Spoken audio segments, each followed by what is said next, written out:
Emily Rogers, a brilliant and talented nurse, arrived at the renowned Central General Hospital full of enthusiasm and hope. But even in a place that should be dedicated to healing and care, she soon encountered invisible barriers.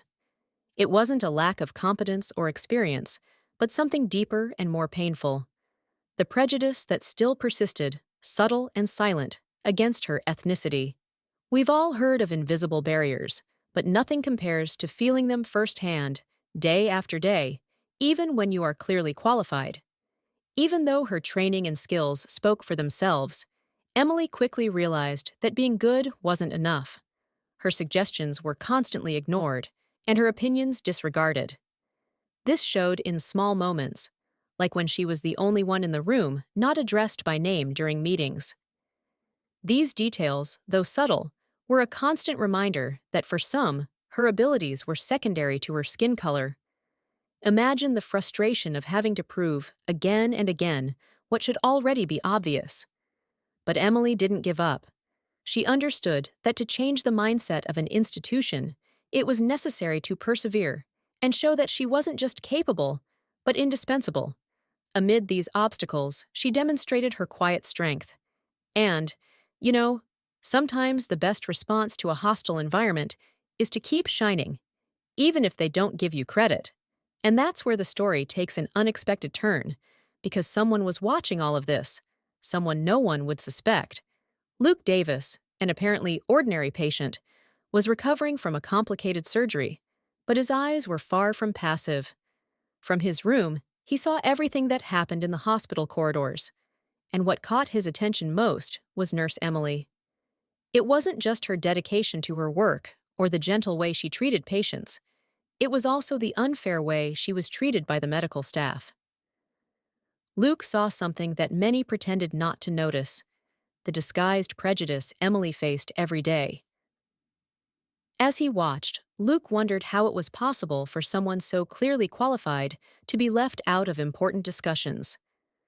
On several occasions, he noticed how Emily's ideas were ignored until someone else repeated them, gaining applause. This was not something that went unnoticed by him. Emily's silent pain, her constant attempt to remain strong, deeply resonated with what Luke had seen in life: the battles many face without recognition. As the days went by, Luke felt increasingly involved in the situation. It was no longer just about his physical recovery, but about something bigger, something he couldn't ignore. He knew he wasn't merely a spectator, and that somehow he had the power to make a difference. After all, not all patients are just patients, and Luke had a secret that would completely change the course of this story. Dr. Helen Parker was an influential figure at Central General Hospital, known for her firm stance and ruthless decisions. However, the way she treated Emily revealed something beyond the appearance of professionalism. Helen made a point of belittling Emily's decisions whenever she could, hiding her true intentions behind a mask of meritocracy. After all, who hasn't heard that only the best stand out? But in Emily's case, no matter how good she was, there was always a reason to undermine her. Dr. Parker used technical arguments to undermine Emily's confidence, as if she was merely questioning to ensure patient safety.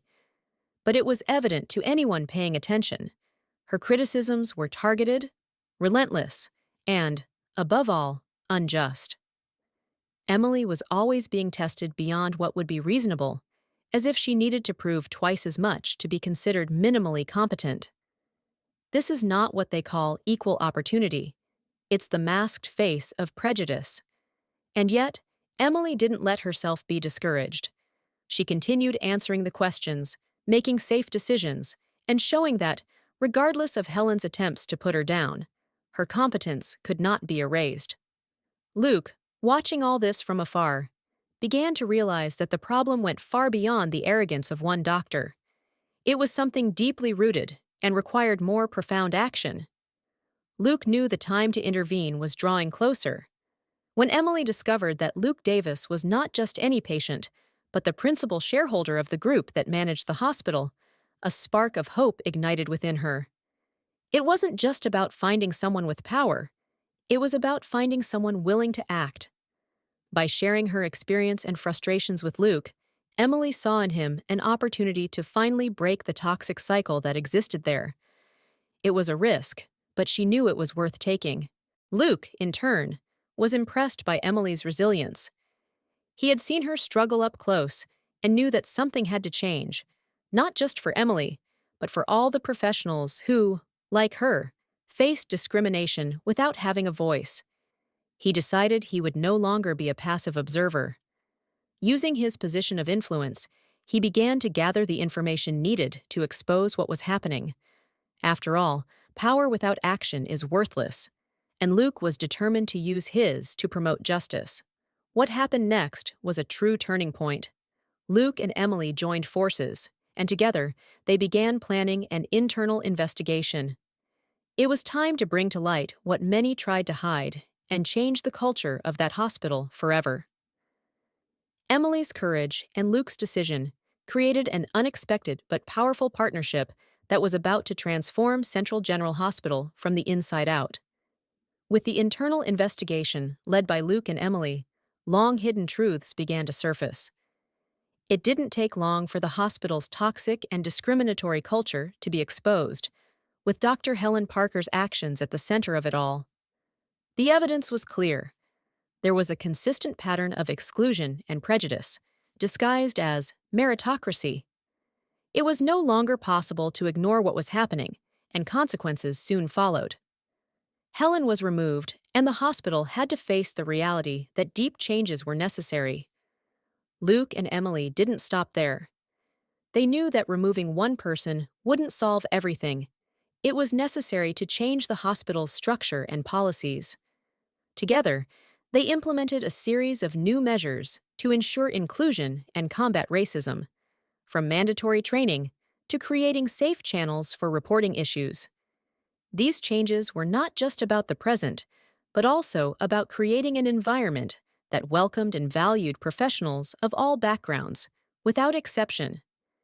Emily, who had suffered so much from injustices, was now helping to build a different future. This transformation did not go unnoticed. The story of Emily and Luke began to inspire others, both inside and outside the hospital. Healthcare professionals, who once felt helpless, started seeing Central General as an example of how change is possible when there is courage and determination. And as the hospital continued its path of renewal, a new beginning was being written for Emily, one that would go beyond anything she could have imagined.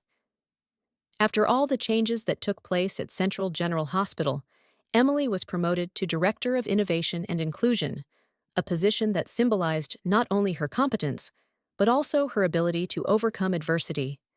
It was a role that allowed her to ensure that no one else faced the invisible obstacles she had encountered. Emily knew that the fight didn't end there. True transformation would be ensuring that everyone, regardless of their background, had the same opportunities to grow and thrive. She began implementing mentoring programs for young healthcare professionals from ethnic minorities, showing that inclusion is not just a buzzword, but a daily practice. Her efforts created a support network that hadn't existed before, where nurses, doctors, and other staff members could feel valued and heard. The resistance Emily faced became fuel to inspire others, and her work became a model for how change starts with small but continuous actions. Emily's story quickly spread, becoming a symbol of resilience and transformation for hospitals across the country. She proved that even in environments where injustices are deeply rooted, it is possible to plant seeds for a better future. And so, Central General went from a place where people felt oppressed to a space where they felt empowered and respected. This journey was not just Emily's, but also of all those who, like her, believe that change begins with courage and determination. Moral of the story.